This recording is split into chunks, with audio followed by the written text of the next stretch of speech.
Hello, everybody, and welcome into today's episode of the Expend to Draw podcast. My name is Sunny, and I am, of course, here with my wonderful host, the illustrious MBT.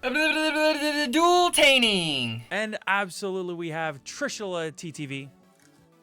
What's going on, guys? Mike Thomas, young Trishula here. And, of course, we wouldn't be Expend to Draw without the one and only The Law YGO. Hey, I'm a P&G now. So we have quite a few changes for the podcast. I'm sorry for the craziness and hecticness of the upload schedule. However, as it turns out, all of us on the podcast had very different, very crazy schedules that didn't really work out for uploading regularly and being on the podcast at the same time. So that's why we've been having no podcasts. However, what we decided to do was we decided to kind of rebuild the podcast from the ground up. You'll still see Trishula as the live streams happen. Trishula will still do the every deck review and things like that. And you'll still see the Law. He's got some other side content that he's got planned for the channel, as well as, of course, you see him now as our PNG tuber producer. So he's gonna be keeping us on track, cutting in, helping provide stuff as needed. As per usual, Law does actually keep the channel running more than anyone else actually does. He provides more than anyone else here. My job is so thankless and underpaid. He says that he makes more than anyone else. You're getting paid? $0 is still underpaid. With that said, we're going to go ahead and introduce the new hosts of the podcast who were, thank God, willing to actually come on here and fill in the roles for MBT and Trishula so that we can actually go to a more regular upload schedule. And it works out because all I had to do is bribe them by sleeping in their homes. First, let's introduce Julian, and then after Julian, we'll go over to Shurit and tell us a little bit more about yourselves and, you know, what brings you here and your experience with Elestrals.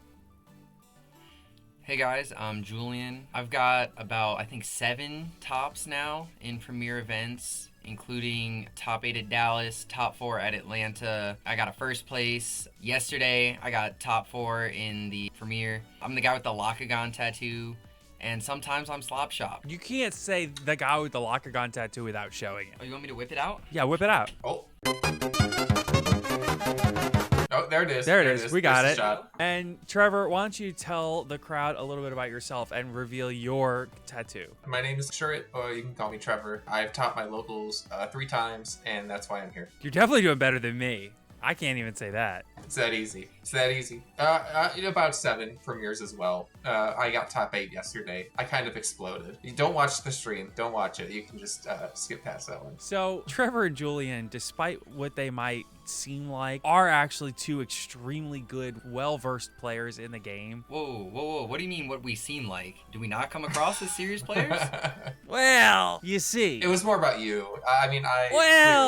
You see, it'll be nice now that I don't have Trishula here to scream at to tell me how everything works. It'll be nice to have a couple of really experienced players that know what they're talking about here to fill in the gaps. And the gaps are that I don't know what I'm talking about, so that somebody on this podcast needs to. With that said, we do actually have quite a bit to cover here today, starting with some news and notes from around the game. So we have had quite a few things that have popped up here since the last time we recorded. We will also be covering, after the news and notes, we had a ban list that we have tried to cover at least 3 times, and it just hasn't worked out. And we also are going to be covering both of the premieres that have happened in the last couple of weekends. I will say, this is at least our 3rd time attempting to record this podcast. And I think it's 4. 4? I think it's 4th. This is the 4th time attempting to record this podcast. And that's just the 4th time recording this podcast with this cast. We have also tried to find a time to record it with the previous cast right after the ban list. This has been in the works, okay? This is why we now have Law here as the producer, to flesh out and help us fix all of our technical difficulties so that we can actually make it happen. Because despite doing a Yu-Gi-Oh podcast for like 3 years and over like 300 episodes, as it turns out, I don't know what I'm doing. Law's here to fix this and make it functional. So that's going to be perfect. Let's go ahead and get on into the news and notes. The first important piece of news here is that Elestrals Clash has gone into open beta. I will say it's still not perfect, but we don't expect it to be. It's pretty good. It's still pretty good. Yeah, I think it's I mean, pretty like, decent. So, Julian, what do you think? The biggest problem, I want to use it as competitive practice. The biggest problem was like Cryovern explodes, and then they fixed it. Editor, jump in here. Cryoling was fixed, Resting on Your Laurels was fixed, and they added Moonrise Like a Void in the most recent patch. Well, there you go. Yeah, I mean, the game is, it's not perfect. It doesn't have everything, but it is good enough to use it how I want to use it. It's a good time. Yeah, but they bugged Chrysor now. The Chrysor doesn't work anymore. Oh yeah, you can't enchant your whole spirit deck to it anymore, which crazy. Yeah, I would have taken that yesterday to the premiere, but it doesn't work in Clash, so I can't do it. I'm sorry, what? Yeah. Oh, on release, if you ascend in the battle phase, there was no limit to how many spirits you could enchant. As I call it, So pigs were the best stay home, deck. Mark, your cool deck. Yeah, so you just go hit over with your Soilet, ascend 20 spirit Chrysor, swing for game. That's broken. It's that simple. It was beautiful. Yeah, it was I fine. loved It was fine. You better not get shielded though. If you get shielded though, you're getting see fucking. that? They're Oh, cooking yeah, I bacon. got shielded. No, you a couple hurricane times first, the obviously. game. You're getting cooked like a slab of fresh bacon. Elestrals Clash is in open beta. Be sure to go on Steam, wishlist it, check it out, download it.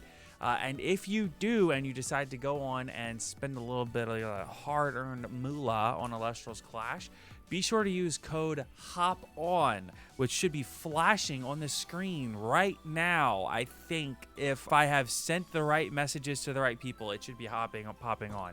So use should be code hopping on. on Elestrals Clash anytime you're buying things to help out the channel and help out the Expend podcast. That way, I don't know, maybe we pay Law something. I don't know. To be determined. We'll see. Law, don't get excited about that. Don't. Yeah. Maybe I can afford food this week. No. Even if we Yeah. pay you, it's not going to be enough for food. Maybe the In this gumball machine. economy? You know what? Actually, I tell you what. If they use the code, we will feed you. That's right, folks. You have to use the code or else Law doesn't eat. Also, if you're wanting to do your best in Elestrals Clash, the Top Elestrals website now has articles as well as integration from Elestrals Clash. This is actually a part where I do actually want Law. Law, I know you can hear. Please jump in. Tell us a little bit more about how Elestrals Clash is integrated with Top Elestrals. Yeah, absolutely. So Elestrals Clash right now is integrated to where both the import and export features can be used directly with Top Elestrals. So any decks that you're exporting from Clash can be imported into Top Elestrals and vice versa. On top of that, Top Elestrals has a bunch of strategy articles that we are posting right now. Most of them actually currently are written by yours truly, to go over all the various decks that you can be using for Elestrals Clash to kind of get your toes wet with different strategies. Maybe try and branch out from using 5s for every single ladder grind you're possibly ever going to use. We most recently just put up an article going over 3 decks to use the new Like a Void ad, as well as the Cryoling now that it is unbugged. This includes certain lists used by certain people on this podcast, which I am sure you guys are going to talk about later. So go check it out, topelestrals.com. Tell them Law sent you. And we all know how we all feel about wet toes. So be sure to go in and check that out. Because he said you're going to go in and get your toes wet. Oh, Dip your I don't toes. know. I just got distracted thinking about your toes. My bad. Next, we have the pre-orders for the 6th set Elestrals live stream are live. So be sure to go on and check out Elestrals live stream. There are a lot of releases that are coming out. A lot of card reveals are happening right now. And of course, if you want to get some of the information about Elestrals live stream, we here on this channel next week are having a new video go up where we review one of the new cards that the Elestrals team is letting us premiere here on the channel. So be sure to subscribe to the channel to be on the lookout for new cards that you'll find here first. Be sure to use code THELAW at checkout to support the channel as well. Let's get on into the meat and potatoes of the podcast. We're going to go ahead and talk about the ban list first and then the premieres after. We're going to kind of blow through the ban list discussion kind of quickly here because at this point it's been out for like a month. We are really behind on this. But I blame Trish specifically. I'm going to blame Trish. It was mostly old my Trish. fault, but Old I'm going to Trish. blame him. Not new Trish. Yeah, not new Trish. Not new Trish. I'm going to blame old Trish. Again, mostly my fault, blaming Trish and a little bit of Joseph. but it is my fault. So we do have the new ban list, which took effect, I think, July 29th. It's been in effect for a while now. But the new ban list, just to review, is 1 forbidden card, which is Like a Void, Champion of Artemis, and 3 newly limited cards, which are Kinleo, Morlith, and Hurricane. So it's kind of interesting because I feel like these cards are all decent hits, but I also feel like the ban list is lacking in some areas. This is nothing that we haven't talked about before, but Trevor, I want you to tell me a little bit about your thoughts on the limited cards specifically. So I'll start with Kinleo. Good hit. The repeatability of Kinleo was like the best part about it. It's a powerful card. Nexus effects historically have been very good, and especially with the Champion of Hephaestus cards allowing access to a bank being just so much easier. So the hit makes sense. You know, fire has been a threat before the hits, and it's even shown up to still be a threat now. So that's been a good hit. Morlith for Blizz, good consistency hit, as we saw in the partial reveal that showed up today. We might have some more self-mill support coming, so it makes sense when we see, you know, the Catarant leaks and everything else that are getting posted on socials. So we'll see. He'll probably be glad that this card is at 1 when we just around the bend. And then with Hurricane, bad hit. I love playing Hurricane. I hate it when my opponent plays it, but actually, I'm kind of indifferent on it. I think it's a good hit, and the fact that, like, you know, there's not a lot of interaction with back row, so it's like it's a good punishing tool. So like it being at 1 is like, okay, we got to play around it still, or we punish the players that don't. But I did like having Hurricane at multiples, because then it did kind of feel like a skill check mechanic there in the game. So I'd like to see it come off the list at some point, but I understand that it went to 1 when it did. Yeah, I think for me, with the limited cards specifically, I really don't have too much to add as far as Kinleo and Morlith. I felt like cards that needed to get hit to work on the repeatability of the decks that they were within. Hurricane specifically, though, for me is pretty weird, because when you really think about Hurricane, it wasn't just about skill checking, and it wasn't just about, now I'm getting my bacon cooked when I play pigs. The thing about Hurricane for me was that I felt like we have such a large amount of easily accessible generic runes in the game that for me it's hard to stomach that there was no semi-limiting of runes or limiting of runes. And I get why this is something that was talked about in the ban list reveal video. They didn't want to hit a bunch of cards that didn't have like functional in Pantheon replacements. However, I disagree with that, and I think that we do have functional in Pantheon replacements for a lot of cards that don't see play because of the prevalence of cards like Shield and PTA and Gorgons and such. Like Altar of Stars is one of the best, most skill-defining cards in this game, and I see 0 play because realistically, it's just not as good as Tsunami or Shield or PTA. I think that for me, it's hard to stomach none of those cards getting hit in any way, because even if you semi-limit those 4 runes that I just mentioned, PTA, Gorgons, Shield, and Tsunami, that's 4 extra slots that you open up in a lot of different decks. Even if it's only 3 extra slots or 2 extra slots, you're opening up this deck space for more diversity in the runes. Like in the pig deck, you're already playing stuff like Monsoon, which is like a really good card. And if you look at it, you're cutting Shield and PTA down to 2 to work in, and Tsunami down to 2 to work in cards like Monsoon. And so if you force every deck to work down to 2, then you'll see more of those archetype specific cards that I think are pretty cool. I think that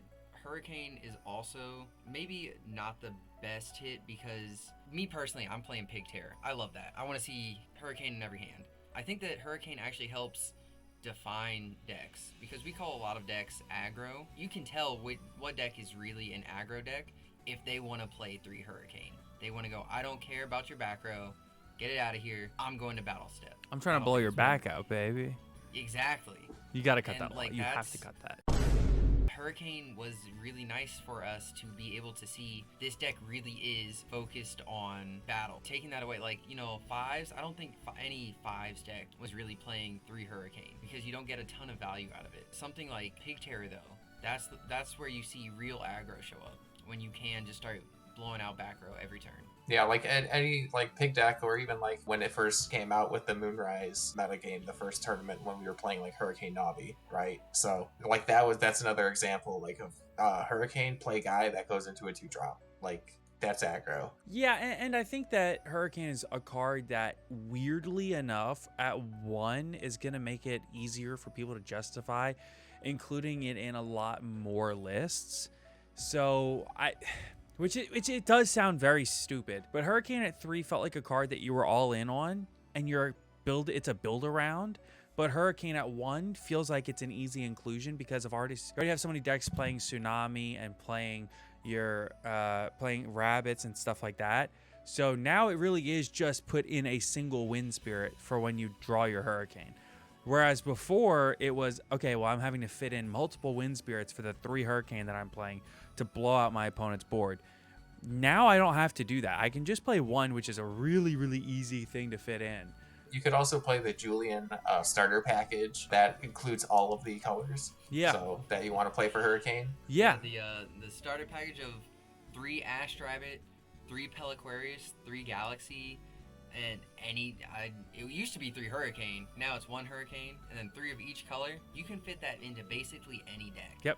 10 cards. Just throw it in anywhere. And if your deck is a more aggro-based deck, I think that's a starting point of the deck. Regardless, now, I think you actually see maybe not an uptick in the amount of Hurricanes that resolve, but an uptick in the amount of deck lists that you see playing Hurricane. It's still a card that you very much have to play around if you haven't played too much competitive since the ban list came out. It is still a card that, this is not other cards that went to 1 and just disappeared from the meta. This is not that. It's still very prevalent and you still have to play around it. I'm sure that we'll touch on it more once we get to the most recent premiere. Yeah. But there are some cool things that you can play now to make your opponent respect the one of Hurricane a little more. Yeah, and we will talk about it more when we get there, but I do want to highlight, Joseph said on this podcast, it didn't occur to me until you said that just now, but we've been discussing Aviolith as a tech, and that took you, what, to top 4 or to finals? Top 4. Number 3, let's be clear. Not no lame 4th place. Right. 3rd place. So he carried you all the way to 3rd place today, playing that Aviolith card. Joseph said, as long as Hurricane is good, Aviolith will be bad. And then the second that they hit Hurricane, Aviolith becomes a good card. He said this repeatedly on the podcast, and he was right. Joseph called the Aviolith tech probably 5 months ago, and was right. If people play around people playing around that and cutting Hurricane because it's bad in that situation, then this card becomes good. I don't think that's going to happen, but it could. I forgot about it until you held that card up just now. But it's true. Once people stop playing around Hurricane, Aviolith is a very good card. All right, so the next one is we have a new banning. Julian, I want you to tell us, how do you feel about Like a Void Champion of Artemis ban, and also touch on their plans on bringing it back? Originally, when the format first started, I would have loved to see some kind of hit to Like a Void. But as the meta progressed, we saw a lot of people, including myself, pick up decks that are kind of teched out specifically to beat it. Something like the Sorlet Chrysor line, the champs, that eats that deck alive. So I think that originally it does still hold back some decks like Heal that I love, but once we got towards the ban list, I think it was kind of fine. I mean, sometimes it did just windmill slam and win, but yeah, it seemed like as the format came along farther, it got worse. Yeah, it definitely got worse over time as people learned how to respect it and play into it better. I'm happy that it got hit. I don't know if it necessarily needed to, but at least for player experience, I'm sure a lot of people were still asking for it to get hit, which is good enough reason for it getting hit. However, their plan is to bring it back with a functional errata that I think kills the card completely. So the new version of the card says, when you cast this Like a Void, you can special cast a Werepup from your deck with Lunar suppressed for each suppressed card an opponent controls. That's not it. I mean, like, it's still a 6/5, so there's going to be some times you would prefer this over the old one, just because it is a bigger defense stat. I think it is more flavorful too. I think, however, it would have been perfectly fine to just let him sit on the list for, however many formats he needs until an effect like that is more balanced, and then just let him off the list. Yeah, and that's the really funky part. about this particular card being the first one to just get an instant functional errata rather than an escape from Tartarus. It's just weird, man. Like, this is a card that was barely at the point of being bannable. Like, it was already on its way to being, like, it was already working its way towards okay. The early implication of the card being like a windmill slam, it hits the board, drops a lot of guys, and then you have to deal with a very wide board, and that was the difficulty, had really gone away, and the difficulty had kind of developed into when he hits the board and brings all the guys out, now you're going to use those guys to ascend into a big dude that was really hard to deal with. This is where you saw like cracking, winning an event and stuff like that, which I guess was early in the card's life cycle, but you get my point. To me, it was a card that was a very powerful card and very good, but much like Race to the Top, I feel like it was kind of deck specific, and even that's wrong. I don't know it's about wrong that. because I know that it was like a very generic, widely used card in a very small package. It was in decks that had such an intentional design focus in the way that they were playing it, even if they were playing in different ways in different decks. They kind of made everything 5s. Yeah. In kind of a weird And I way. think to your point of like you had to put it in specific decks, I had been testing putting it in every other deck, and I just found as the format progressed, it's fine, but it just, you have to put in the Lunar Spirits, and it takes up a bunch of space. There were just better things to be doing in a lot of decks that couldn't take advantage of that into a 2-drop Elestral. The other thing about the errata is, like both of you have mentioned at this point, the thing about this card getting the errata is that I feel like they didn't want to do a double title on this card because it's not something they've done before, but they could have done something like an Escape Champion of Tartarus as the title. So I don't know. The functional errata is weird on a card that it probably could have just sat on the list for like a year and come back. Like, this is a thing that happens in every game. Like I don't see this card staying banned forever and ever. I think that this card could come back without an errata in like a year's time. So They've had the precedent of doing a temporary ban as well. So like before we had what was it, Moonrise, when they hit Zeus and Demeter? It wasn't even Is that the before one? Moonrise. Put Well, both it of was them down before to one. Moonrise, but they came off before Moonrise hit, didn't they? Right, but it was it was like, okay, we're gonna put them to 1 temporarily in between sets, and then we're gonna release it back when the new set comes out. Like, they could have done that same thing with Like a Void. Basically just say, hey, we're gonna give space to the format. Can play well with the new cards in live stream, and the power level will adjust, and it might not even be good anymore or as good. So Yeah. there's multiple ways they could have done it. There was a precedent to do it that way. I think I would have preferred to see that.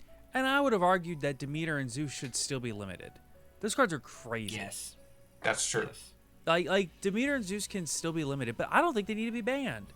I think at this point they're fine. Right? So like I feel Like a Void's the same way. I feel Like a Void, leave it banned for like, a year, which seems like a really long time, but in the life cycle of a game like this, a year is like 3 sets. In 3 sets time, that card might be kind of sucky, I mean, this happens in other games all the time. I think that even if I don't like that this is the chosen approach for this card, I do like that the team is exploring all of the different tools that they have to approach the ban list. Because we've seen, like, the Zeus and Demeter announcing that a card has been on there for only a short amount of time. We've seen the, like, Drataya and Elichik getting an EFT version. And now we see an errata. I don't like the errata, but I am glad that they're trying. That they're doing everything they can to make sure that long term they know what they're doing. I think that the EFT, though, like, it has a clear functional use of this card as it's worded and as it sits. Good chance it never comes back. Spark It can never come back in the form that it was in, right? What are the other Drataya cards can't that are ever come banned? back either. Drataya can never come back in the form that it was in. Elichik could definitely come back at some point. We're seeing much better Divine Searchers at this point. Yeah, I mean, Yeah, Elichik that's maybe true. could come back at some point, but the genericness of it is the reason that it was banned, right? It wasn't banned because it searches a divine and that's good. It banned because it searched any divine at any point. And who knows? Maybe you're right. Maybe we get to a point in set 8 or 9 or whatever that's fine. We didn't need Like a Void. Like, this is not this card will be power crept. Like, it just will be. It could reasonably be power crept in set 6. We don't have all the cards yet, but from some of the cards that we have seen, I don't think it's that much crazier than I don't think Like a Void's that much crazier than the cards we've seen from live stream. So I don't know. It's a very quick jump directly, and I get that when the card gets banned, they want to have something to point to say, hey, this is what's going to happen here. You will be able to play this card. And I get that. I get wanting to like appease people, but you don't always have to. Sometimes you can appease people by not announcing it, and then in 8 months' time or a year's time, you unban it, and then those people that you were going to appease right now, you can appease later, and they're even happier because their favorite guy came back. You know what I mean? I mean, we had this with Thunder Dragon Colossus in Yu-Gi-Oh! Where everybody was really pissed off. I mean, people wanted it banned, but some people were like, no, it's fine, I swear. 6 years later or whatever, they unbanned it, and everybody loves it, and everybody's happy, and the card's fine now. It's still a problem, but like people aren't, it's not as much of a problem as it was. But whatever, it's fine. At the end of the day, I'm not upset about it. Give me your number on how you feel about this list. Let's start with you, Julian, and move to you, Trevor. I think I'm going to give it a 7 out of 10. It did everything that it needed to. I think, like we said earlier, a lot of people were hoping for some kind of limit or semi-limit to back row. I personally don't think it needed to be done. But, the list didn't do anything flashy that really felt like it was going to shake the game up. So, I'll give it a passing score, 7 out of 10. Trevor? When I first saw the list, when it was revealed, however many weeks ago, I wasn't really sure. I kind of was more, if you had asked me then, I was probably like around a 5 or 6. As I've kind of like settled on it, kind of seen how things have turned out and had more time to think, I'm kind of in the same boat where I feel like it was a good pass. It did everything it had to. I would have liked to maybe see more. So I'm going to give it like a 7 as well. Like, it did its job, but maybe with future things like hitting the rooms, like you said, I think that could have been something that could have been done. But I'm not like overly upset about it. Like it is what it is. Like I'm sure we'll see something on the next one and maybe they'll address it then. I kind of like you. I kind of like when the list hit, I was around a 4 because, if 0 is I was infuriated with it, and 10 is I was in love, and 5 is that I was really indifferent. I was on the bit pessimistic side of things when the list first hit, but now that I've had like a few weeks to a month to sit on it and kind of like breathe and let it and think about it and ruminate, I'm probably at like a 6 now. Like I'm on the slightly positive side of it, maybe a 6.5. Kind of like really in the same place you are, Trevor, where it's like, I don't know, like it's a good list, and the things that it hit needed to be hit for the most part. Like honestly, I wish it had done more. But just like I said with Like a Void, in the sense of like, you don't need to appease to everyone. You don't need to appease me either. Like what you did was better than not doing anything. But I would have liked to have seen some of the runes get hit. It's just frustrating to feel like it's hard to catch up once your opponent gets out ahead and they have runes in their hand and there's nothing you can do. So let's go ahead and move on into the premieres. So we have had 2 premieres since the list went into effect. We had the first premiere on Saturday, August the 2nd, and then we had the second premiere this past Saturday, August the 9th. Let's go ahead and cover the August 2nd premiere. This one was interesting because I think we were all kind of expecting the format to be shaken up to a certain degree just because of the new ban list, but I don't think we were expecting Nixamera to take first, were we? No, I mean, seeing Perky be the one to get that first place is not surprising, but to see him do it on Nixamera was definitely not something I was expecting. Yeah, that was not on the bingo card, but I'm happy to see it. So what was it about this Nixamera list do you think that kind of set it apart? Like what do you think that it was aiming to do that set it above the competition, or do you think that it was just Perky being a good pilot? I mean, we see that there was another person in top 8 who also was on the Nixamera stuff. That other player was not on Fallen form though. They were on 2 Risen. And I believe that they were just using it as like a searchable 7. Obviously, I haven't seen every game that Perky played, but I think that he's using Risen and Fallen. He's using the effects to some degree. I don't think they're the best effects. Tyler so C was the caster that played the other Nixamera deck. I think that to a large degree, it's got to just be the deck is 7. It's got a 7 on it, and Alec is just a great player. Yeah. And he has the X out of 10s. That is true. Oh, Literally true. played Actually, them in the deck. He had That's the crazy. buff. He had the buff. Forget everything I said about him being a great player. It's just the X out of 10s. He intimidated his opponent. The second place list is a Heliolith, Calf-Mel, Sluggle, kind of heal, kind of solar stat swap list. It seems really spicy. It's playing 3 Argo, and the equips that it's playing for Argo, or the artifacts that it's playing for Argo, are just 3 Lyre and a necklace. Go. Playing New 6 Plucky whales, to too. search the Lyre. This list seems cool, right? Yeah. Julian, I almost think a little bit of deja vu here on this one. The concept of solar heal, that's what I got my first place on. You and I, Trevor, were cooking up something pretty similar to this. I think we weren't on 3 Heliolith. I can tell you that. I mean, it's a really cool take on heal of just as much stat swapping as possible. Yeah, I like the list. It's a clean list, and now that Like a Void's gone, there's room for heal. Like to me, these like stat swap decks, they seem incredibly skill intensive to play just because it is a constant game of remembering everything's stats, not getting a judge called on you for slow playing, for sitting there with your brain short circuiting, because that's why I can't play this deck. My brain's not big enough. Yeah, the stat swaps, you got to pay attention to that. When you're playing Argo, like what are we doing with it? If we play Tsunami, like there's so much stuff. So yeah, the stat swaps is a good skill expression there. We want to talk about the top 4 list by Justin T, aka Cards and Coffee. This list seems just good stuff vibes, right? This is basically just like a Dallas topping list. You're even playing original Like a Void with the Werepups and the Full Moon. I mean, like, this list seems straight out of Dallas, right? Yeah. I mean, you see that there's the galaxies in there, but like that's just better Eddie. And the Dallas list was on Eddie. We're still on Eddie. It is peak Dallas grass on the moon. And then top 4, you also have Pigs do clear top 4 here on the list by Anthem. 4 lists, and this is Pantera Pigs. Typical Hydrake package with your 3 Hydrakes or your 1 Twindra, your 1 Pent. The Pig package is a little bit different. You're only playing 2 Champ Sorlet and 1 Champ Chrysor with your 3 regular Sorlet. The Galaxiers, I think, is a cool tech. This list has already developed, as we kind of discussed earlier, into the list that Julian was playing this weekend with the Aviolith. So there's already been like iterations on this Pig deck just from last weekend to this weekend. So we do have a Wasp Ivy deck in top 8.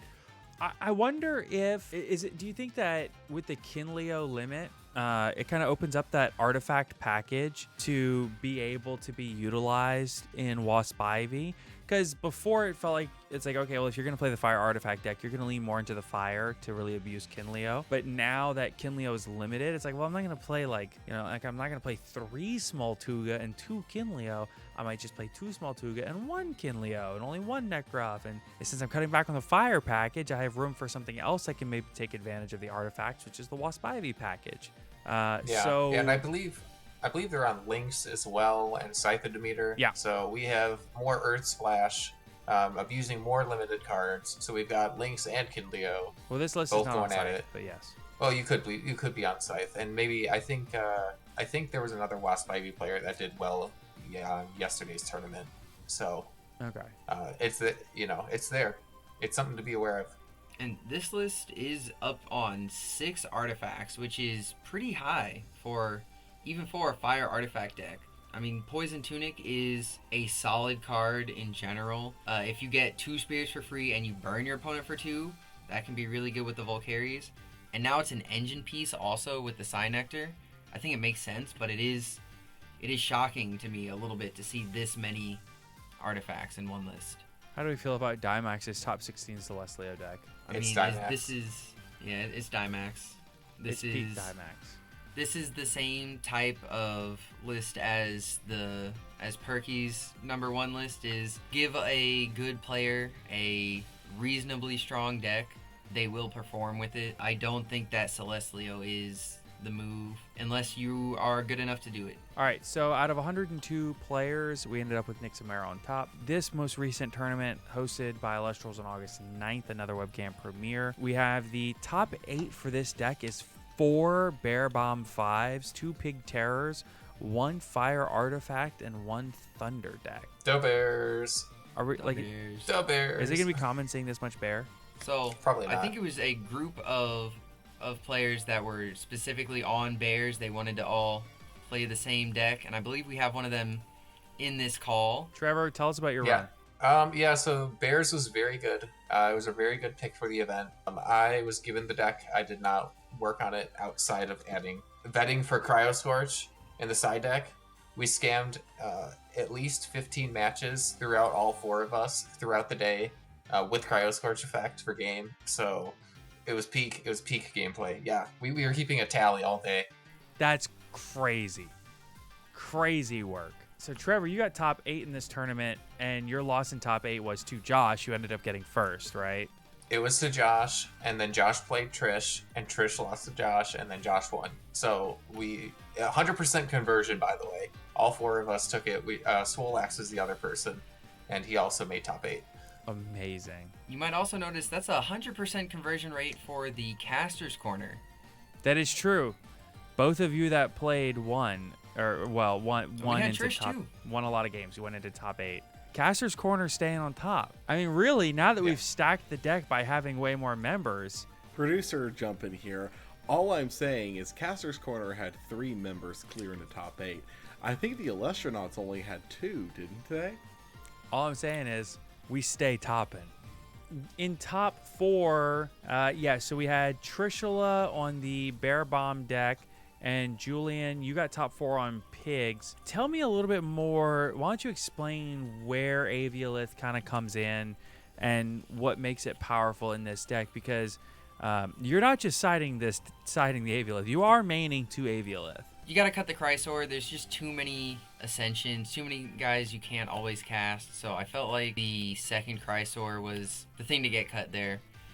You can't cut any of the Pen line, obviously. Once Hurricane got hit, my first thought was, we'll just throw 2 Tornado in there. People still respect Hurricane, the Tornado will do its job. In testing, you activate 1 Tornado and your opponent goes, oh, I'll just start setting 2 from now on. Tornado kind of, as weird as it sounds, it kind of makes your opponent play the opposite of how you want them to, because you really want them to be on as few back row as possible. So that's where the Aviolith came in. I was playing 2 Aviolith, 2 Tornado, and 1 Hurricane. It's the illusion of choice. You are never picking the right number of back row to interact with me. Throughout the day, Aviolith drew 14 cards, 13 of which I drew legally. Did get a PE moderate for the one I drew illegally. Oh well. Aviolith does draw up to the number that are still face down on resolution, so if you get PTA'd, Tsunami'd, anything like that, you do draw 1 fewer. So make sure to keep that in mind. But yeah, Aviolith's first top, it deserved it. It makes your opponent set fewer back row, which makes your Tornado live, or they don't respect it and you draw 2 cards. It was beautiful. I loved it all day. I will also take credit for Aviolith. Oh, yeah. You know, actually, that is true. I don't know if I really would have played it if Trevor didn't promise me that he would have scooped if I cast it against him. Did that come up, by the way? We No, I never didn't matched. We never played. You see, the plan was I lose in top 8 to Josh, so I can't play against Julian, and he never gets the concession out of me. So it was all according to plan. Would you Once I heard Trevor was out, would you have conceded a top cut matchup? Yes. Would you have done it on stream? Yes. It hits the board. I would have been like, you know what? We'll go next. For those wondering, You thought that agreement to concede if Julian drops Aviolith on Trevor, that happened in one of the cut recordings due to all of the like technical difficulties we had. That we have it on video. You just can't listen to it because the audio is really bad. that would have been actually the second ever official gentleman's agreement. Except that you Second didn't follow one through. between us also. All right, so let's look at Hyphy's Thunder list. Yep, turns out Sparkit is still really good. And we're playing 3 Titano Strike Champion of Zeus. So the Titano Strike is here to search the Thunderstorm, but you're only playing 1 Thunderstorm with 3 Titano Strike? Yeah, I think that's fine. That's fine. You're playing 2 Stadium, 3 Jolton, so like it's frequently gonna be a 5/5, which is like good enough. I think the standout thing here to me is 3 Toxeon. That is not an Elestral that we see very often in Top Cut. Dog, I'm telling I mean, you. it is It's very efficient. It's very efficient. economical. Yeah, very efficient. Yeah. Not only is it very economical and efficient, but Altar of Stars, I'm telling you, people are not respecting that card nearly enough. Altar of Stars is one of the highest skill level, lowest utilization counter runes in the game. And on 2 Stadium, 3 Zeus, that thing is going to be live frequently. And you're Altar playing of Stars, the Astrabbit and the Toxeon. Like I get that Altar of Stars is a card that is like dependent on a lot. Like Altar of Stars is dependent on a lot of things happening. Like in a lot of ways, you already have to be ahead for Altar of Stars to be good. But oh my god, dude, Altar of Stars, I'm telling you, this is such an underutilized card. This card is so good. Please, dear God, semi-limit Gorgon, Shield, Tsunami, and PTA so we can see more Altar of Stars. It's maybe my favorite card in the game. Like I love this card so much. It's just you don't see it played. Yeah, and they're taking way to say really good Logic advantage of it with all the receivers. Yeah, we absolutely. got Toxion, we got Rabbit, but, we're going crazy. Spark it to Toxion. Spark It is just still good. After I look at your hand, we'll burn you again, and then we'll like swing. It's crazy. Yeah. So okay, hold on. Let me ask you this. So this is clearly just like the new Thunder Nexus. Does this deck have legs? Like, is this deck strong enough? Obviously, it's strong enough to get top 8. But like, if you put this deck in the right person's hands, is this like a tournament winning deck? Hey kids, I mean, it's professional Thundercaster here. May I jump in? Yes, clocked it right on the head. This is basically new Thunder Nexus. The basic idea is that if you stick any of your receivers, you can go Spark It, Hand Rip for 1, and then you Nexus from the Spark It to your receiver so that you can keep the spirit on the board, still get value, and then get the received value anyways. It is effectively like you are re-enchanting to Rabbit, but you also get to rip a 1 from hand, or re-enchanting to Toxion, but you get to rip 1 from hand. Like you said, Sunny, Altar of Stars is kind of just the standout card here. I personally, looking over this list, I think I would have actually bumped Altar up to 3 and cut Tsunami down a little bit, just because you want to see it live as much as possible. And we're in a position of the meta where nobody is respecting Arcolith. I have seen so many people go double attack position Elestrals everywhere. I mean, that's part of the reason why Bo did so well with their list at Atlanta, is because no one was respecting Arcolith. We are in a very interesting position with Thunder Nexus. I do not think it is there yet, as you guys have clearly noted. The deck is full of 4s. It very much is reliant on your stadium being up to actually do anything in the meta, but it is definitely a deck I think we should be keeping our eyes on going into live stream. I completely agree. I think that this deck has legs. Try it out. It's still good enough to win your locals. Trevor, you've won a few locals. You know that. Oh yeah. No, I've won by hand ripping. Absolutely. Yeah. There's a couple changes that I would make. Altar of Stars is conditional. Maybe you could put it at 3. I kind of like it at 2. The 3rd Tsunami, the 3rd Ambrosia, I would cut. I would like to see a couple more guys. We're only on 16 normal casts, and like 17 Elestrals total. Maybe I'm biased because I'm playing like 22, 23, something like that. Well, you're playing an aggro I'd deck. like to This is like see a a tempo couple. control deck. That's the difference. I guess that's No, fair. you are 100% right here, Julian. Oh, never At the mind. bare minimum, there should be whales in this because you want to be able to capitalize off of your rabbits. But yeah, it is definitely guy-like. Yeah, and if you're playing Whale, you could play Peliquarius, and if you're playing Peliquarius, you can play Hurricane. I'm saying. Put in And if you're everything. playing Wind and Thunder, you can play Voltempest. We have come full circle. Don't do that. If I see you in person playing Voltempest, It's on site. it's on site. Okay. Don't bring it to Kissimmee. Julian, I like you. Don't go to locals tomorrow. I do want to touch a little bit on a couple of other decks here in top 16. I want to touch on the Hermes lists. So the list by Ruli and Rebellion. I want to get you guys' opinion on the Hermes list. I think Hermes was one of the cooler cards coming out of Firestorm. I think it's one of those cards that we all see the long-term application of Hermes, but I don't know that we've seen the short-term realization of Hermes's potential. I spoke with Ruli because he played this at the August 2nd premiere, and he and I ended up playing, and I told him some of my thoughts on what I would change. Obviously he made it his own.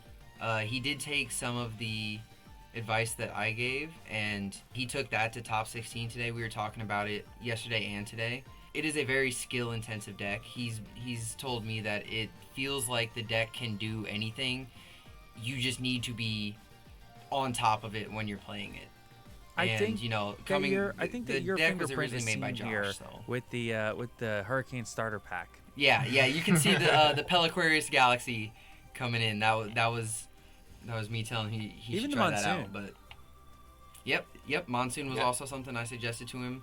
I don't remember if he was playing Pigus in the first one.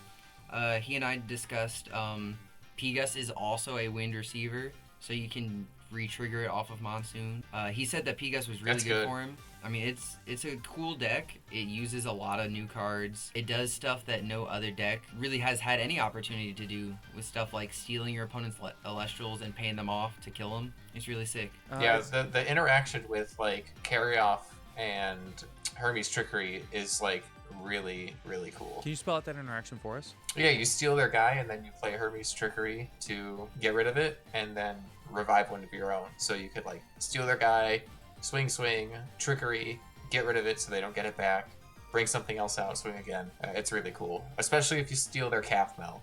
That's the best. That's like the god play. Because then you heal. Not your Amazing. opponent. Trickery, I think, is the most fun card in the game to resolve. There's just so many cool things you can do with it. And it's one of the best things that like interacts with other back row. You know, they poison tip. Okay, chain Trickery. You know, it dodges that. It dodges Gorgons. It's Dodge's shield.